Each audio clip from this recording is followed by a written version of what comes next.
Hello and welcome to Dream It, Dare It, Do It, a podcast about living the life you want. This is Jasmine, and I have today my friend Lorna Davis. Hi, Lorna. Hey, Jasmine, lovely to see you. Same here. Thank you for accepting my invitation. So, people, Lorna and I, we did Super Coach Academy. I know listeners know that I'm like constantly talking about it, but hey, that's what I did this year. So that's what I'm talking about. And I met a whole bunch of great people, and Lorna was there with me. So that's how I met her. And Lorna was also part of the course that is for sale on my website called Find Comfort in the Uncomfortable. So, Lorna, tell my people who are listening who you are and what you do. It's so funny, because I used to have such a simple answer to that question, and now I have no clue really. In a good way. Yeah. I look at my bio and I go, I don't even know who that person is. I mean, I know that I have a name and it's Lorna Davis and it's on my birth certificate. And I know that I was born in South Africa. And I know that I live in New York City now. And I know that I have lived in lots of countries and I have spent a lot of time in corporate life. But none of that really is anything about actually who I am. And so I am today deeply passionate about a few things. I'm really passionate about businesses taking responsibility for their impact on the planet. And I am an ambassador for the B Corp movement. And B Corp is a certification for businesses that have the highest social and environmental performance. I'm on some boards of B Corps because I think it's really important that businesses that are operating in a way that's respectful for the planet and the people on it are celebrated and encouraged. I am a speaker at a lot of conferences and so on about that subject and about the second subject that I'm passionate about, which is the extraordinariness of humans and how people do so much better with a settled mind. And that if people knew how amazing they are when they settle down, their lives would be richer, fuller, and more fun. So I sometimes speak about business and I sometimes speak about the individual and often about the two together. And I am deeply passionate about rhinos, black and white rhinos, mostly those two, although there are some in Indonesia. I'm very passionate about the two that are in Africa.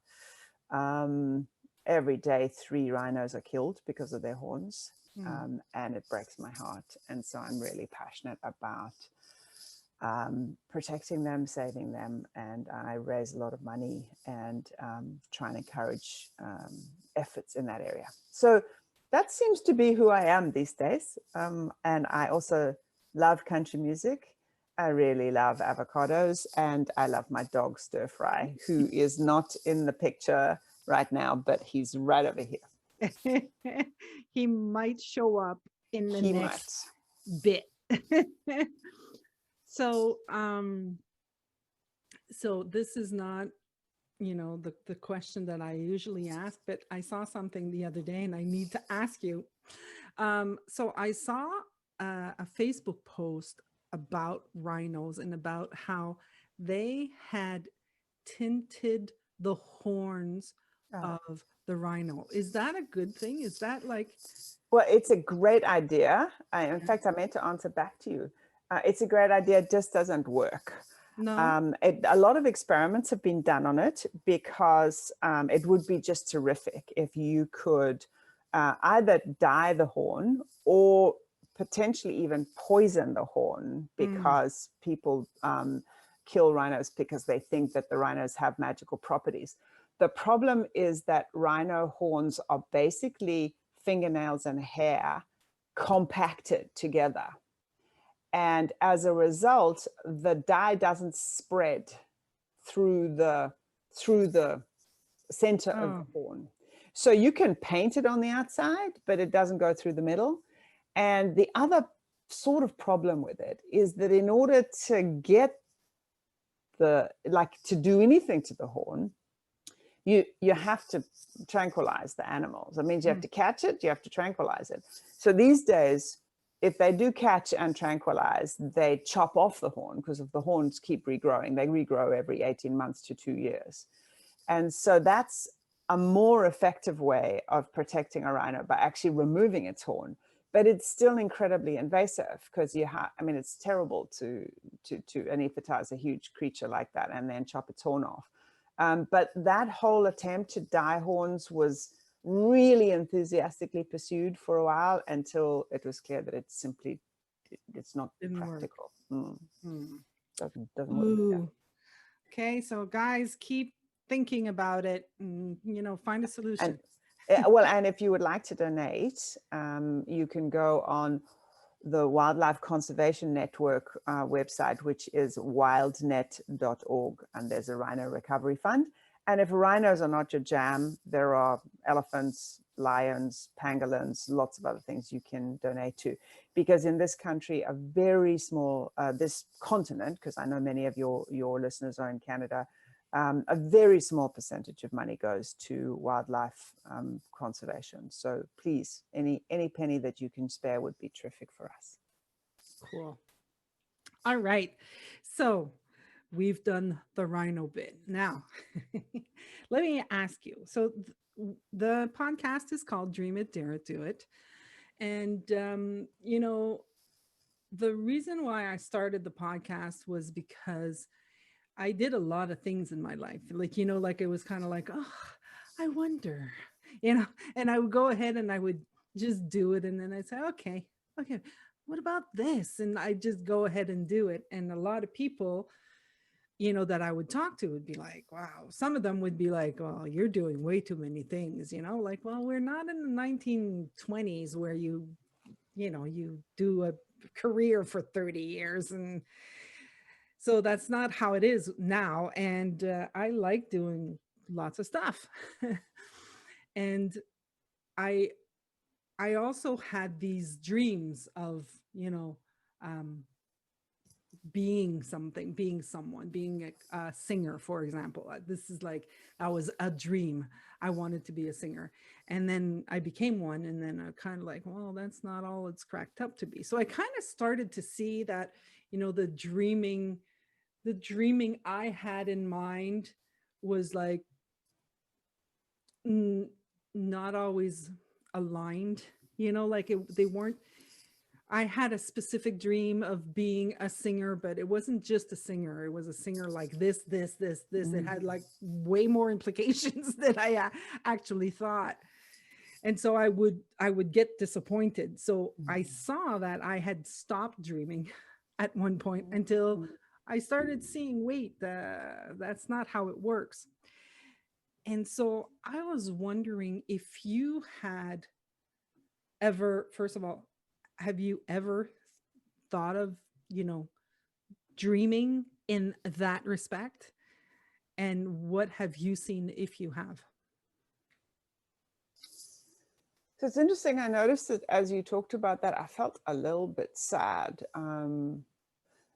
I remember years ago listening to Steve Jobs talking about, it was a famous commencement speech about his dreams and his, commitment to his vision. And I remember being angry and upset at that podcast, at that speech, because I had never had that kind of dream. And I kind of thought, well, maybe I'm supposed to have had that kind of dream. My life has never occurred like that, but it's had an interesting little misunderstanding in its thinking that I think, having noticed that, has changed everything. So I used to just do whatever I thought was a good idea in front of me. So for example, if I look back at all the jobs that I have, all the countries I've lived in, I basically just did them because people asked me to. They offered them to me, and so I was kind of flattered, and so I said yes. The same is true of my relationships. You know, I got married. I've been married twice, and I got married the first time to just a completely disastrous choice. And people said to me, "Why did you marry him?" And I said, "Because he asked me, and I didn't think anybody else would ask me." And so it seemed like I should just do this. And so my life was very much just like, well, I'll do that, and then I'll do that, and then I'll do that. I mean, it just sort of unfolded. But there was a sort of a subplot going on through here, which was that somewhere along the line, I was sure I was going to be happy once I worked out what the recipe was, you know? Like when I got married, well, maybe then I'll be happy. You know, when I get that promotion, then maybe then I'll be happy. Then maybe when I move to that next country, then maybe then I'll be happy. And there was always a sort of implied pot of gold at the end of every little rainbow that seemed to pop up in front of me. So in a weird way, I had kind of the worst of both. I didn't even have the dreams, but I had the kind of, well, somewhere over there is going to be the land of happiness, you know. And it was like, it took me a lot of time, a lot of experiments to realize that it didn't work like that. And now, of course, I see it certainly doesn't work like that. Like the place for, first of all, the place for happiness is a weird concept to me these days, but the place of kind of being alive and being well and being full of joy is here right now, this moment, this body, this country, this man, this computer, this dog, here. I never lived like that for the first pretty much, you know, I'm 60 now. So, you know, the first 58 or so years of my life, I was always trying to get somewhere else. Mm. Mm. So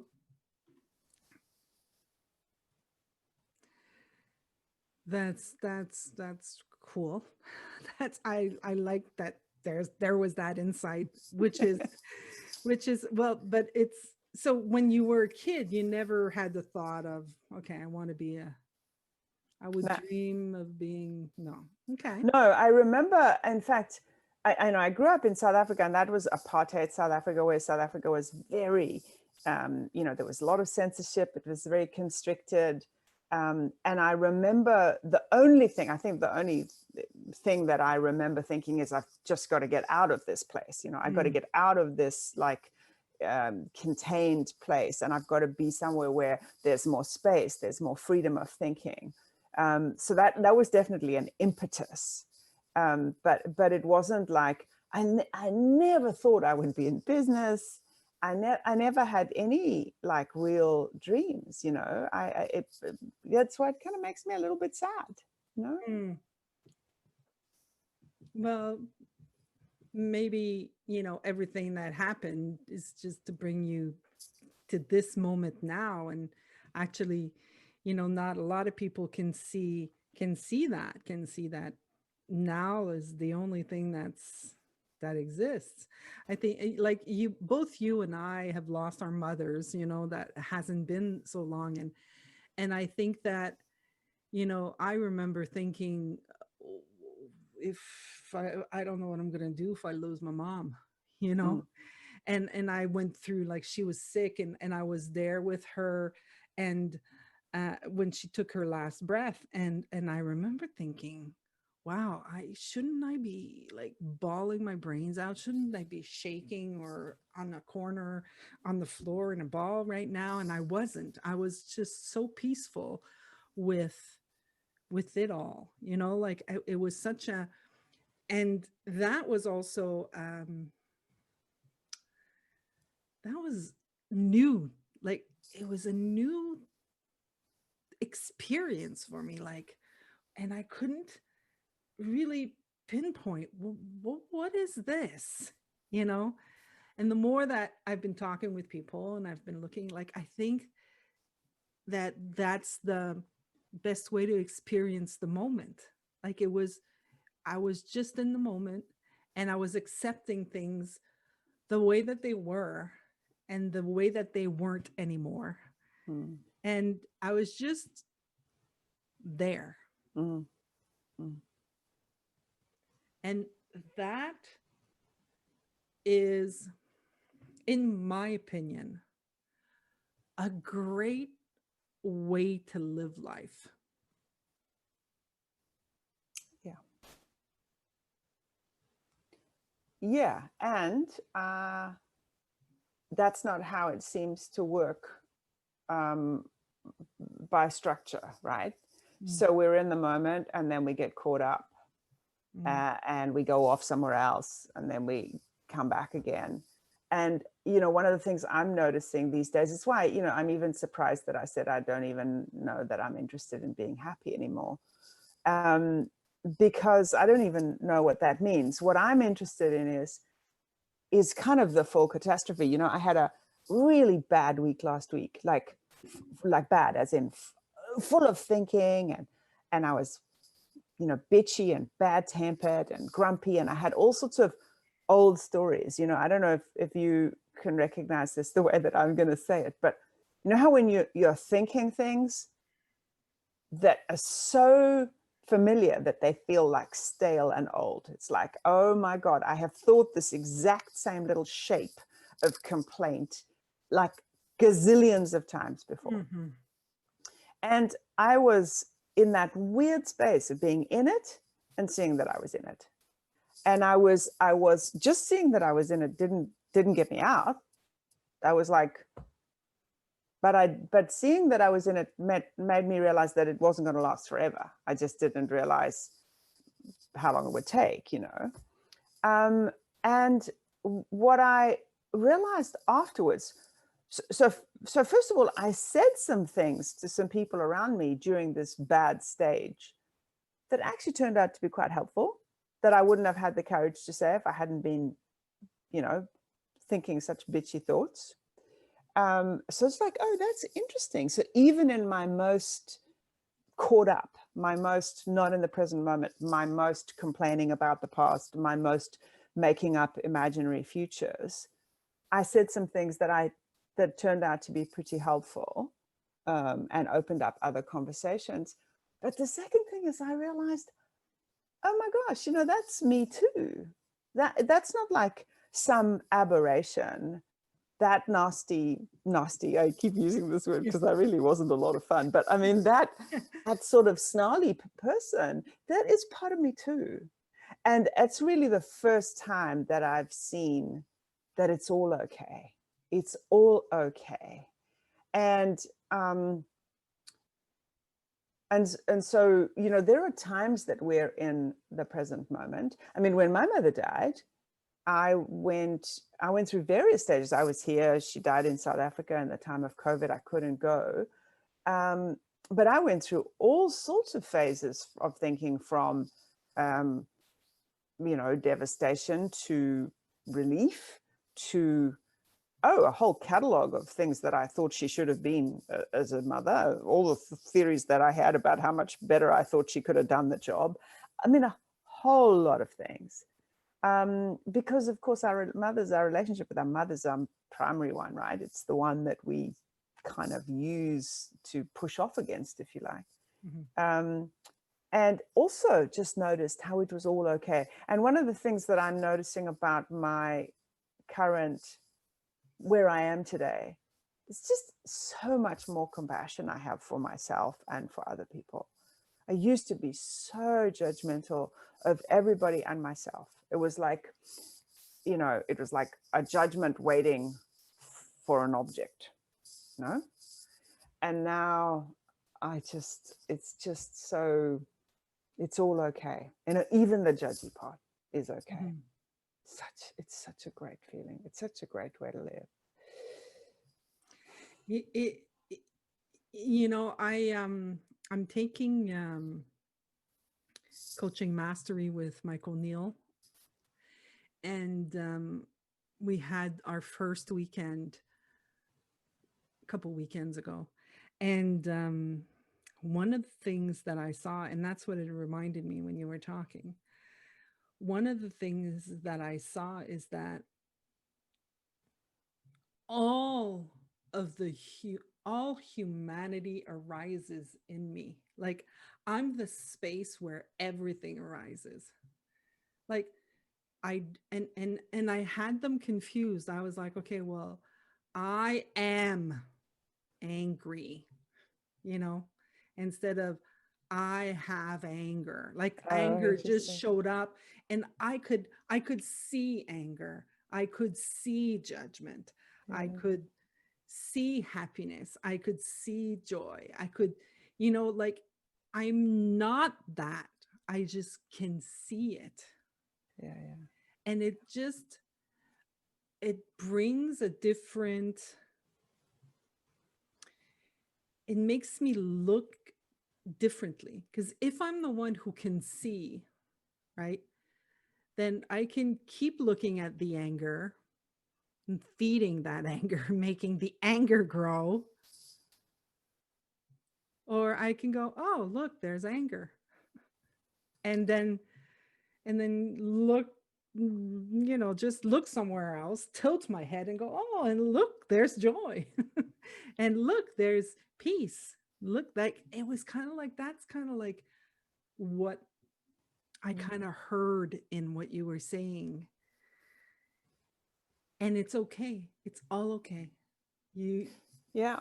And what's interesting, because interesting, as you were speaking, I was thinking, huh, yeah, and um, like that whole question of how removed we are, like I said to you, I love country music, I love avocados, love my dog. Um, like when I'm in those things, like I'm fully in. Like there's no dis. So for example, when I love country music, like straight up redneck, you know, middle of America, which is bizarre. Why would I? I don't know. It just moves me, right? yeah. And I don't I don't think about it. I'm in it. So it's like, and my Mm. thinking is in it. I see a new song that comes from one of the guys or women that I like, and I'm like, I'm going to like it. Like I'm prepared to like it. That's thinking attached, thinking at its best. I've decided I'm going to like it. I mean, I press play on Spotify and I'm in love with that song. Just, and that's like, wow. That's the same thinking that I get grumpy with when it like takes me down a rabbit hole that doesn't feel good. But I get that I gotta have, it's all I get it all, right. Yeah. And That's what I we don't do. want to, yeah, and I don't want to be so cool and distant and remote from stuff that I don't, you know blindly listen to my favorite music. Or I mean, I was thinking about avocados as well, the other day. I mean, avocados don't even taste of anything. I love them. Apparently, I love them, but I chop them up. I chop them in half, and then I fill them with all sorts of stuff. I put salt, I put miso sauce, I smash them around, and then I put them on top of something else. Actually, they're really more a texture than a taste. I could probably substitute them for something else, but I've decided I love them, and so I'm determined to love them. Again, it's a great example of how our thinking brings us so much joy. Yeah, that's what we do. That's why we're human beings, Yeah. like I'm gonna be loving avocados right now.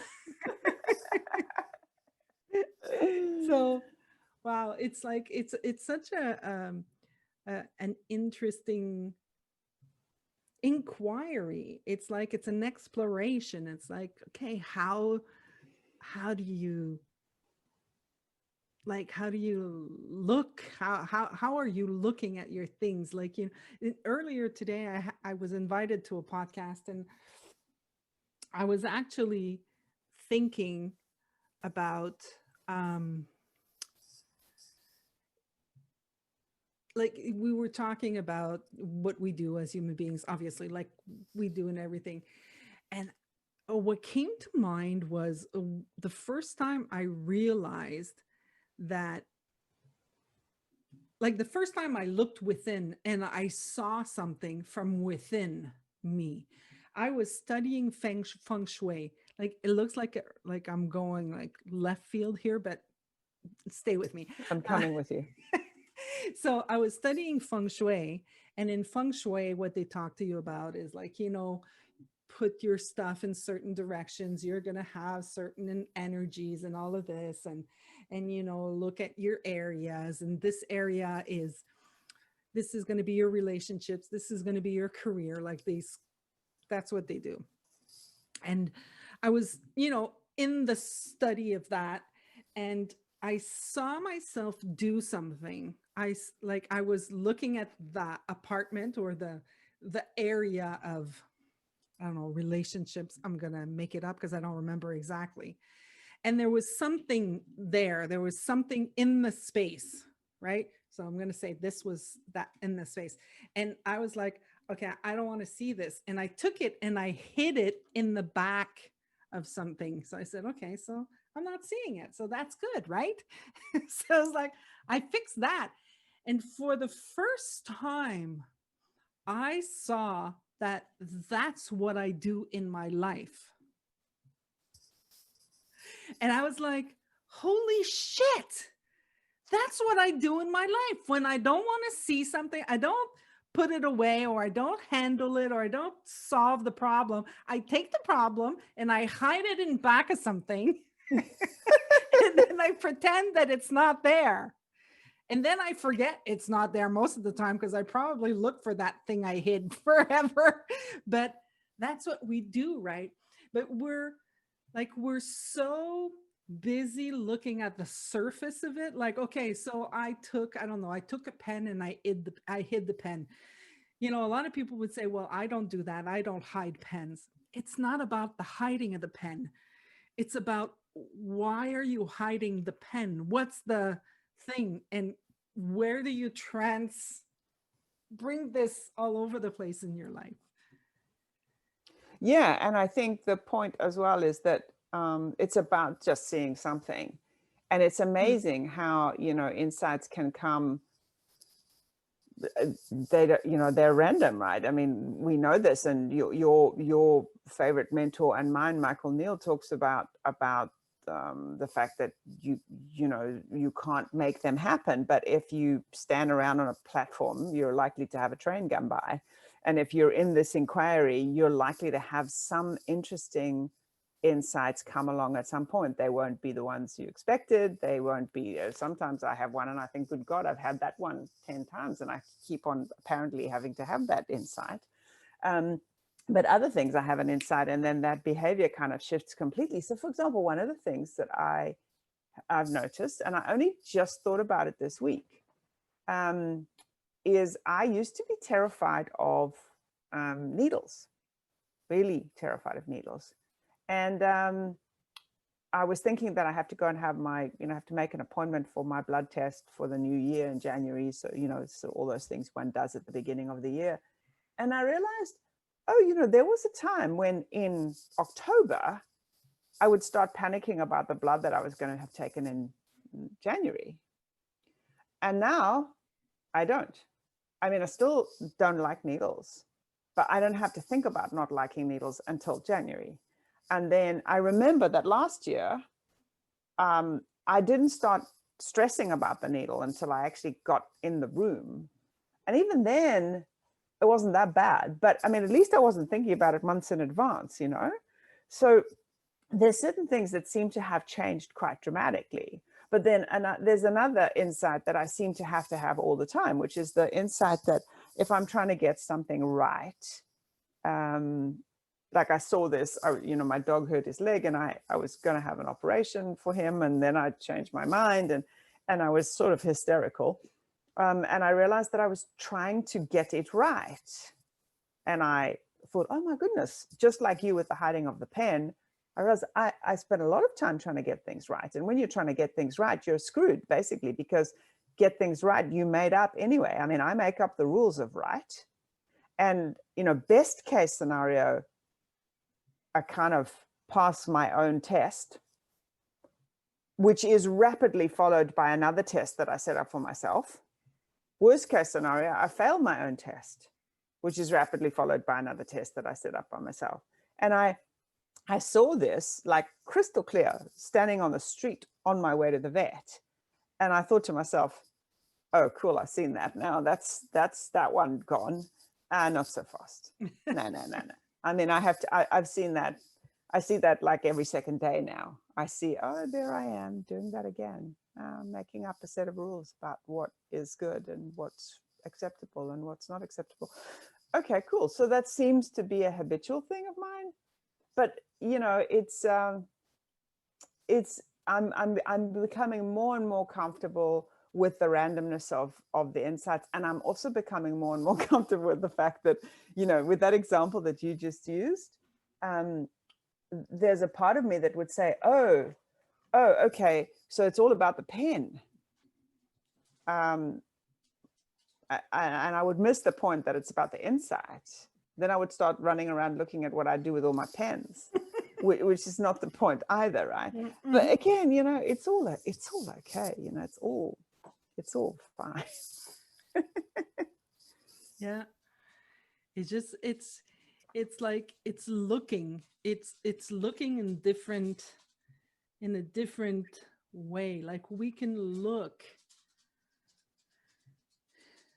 When we can look at something and see it differently, just in the way that we're coming from, right? Absolutely. Like I always think of that, when I'm looking outside at night, like I'm looking outside, well, I can see me. I can look at me in the mirror, or I can just look outside. Yeah. And see what's going on outside. So like a lot of the time I'm looking at me. Yeah. Which, when I'm looking at me, I'm not seeing much of what's going on out there. No, that's one of the reasons why I'm so happy to have discovered the hide self view button in Zoom, Yeah. And when this pandemic started, I used, the first 3 months, I reckon, I didn't realize that I could take myself away from that top right corner of the screen. And I never saw the other person. I'm constantly looking to see whether my hair's okay and whether, and now I don't look at myself. I get to actually look at the other human. I mean, it's pretty ridiculous that it took me so long. Funny. Wow.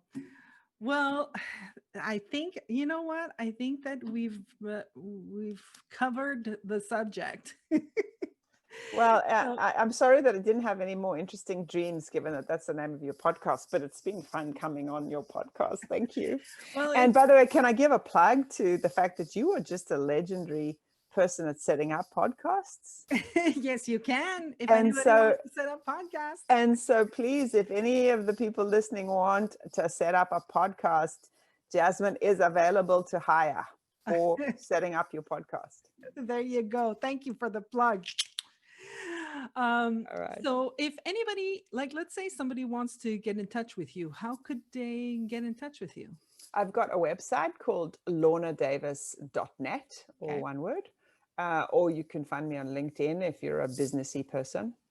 Okay. And if you're interested in my TED Talk, I've got a TED Talk about collaborative leadership. So you can just Google Lorna Davis TED Talk and you'll see what I thought about that subject a year ago. And if you want to know what she thinks about it now, you can call her up. Yeah, exactly. Call me now. Okay, well, listen, thank you very much for accepting my offer. It's always great to chat with you. And to everybody else listening, thank you very much for tuning in. And remember, dream it, dare it, do it. And I'll see you at the next episode. Bye.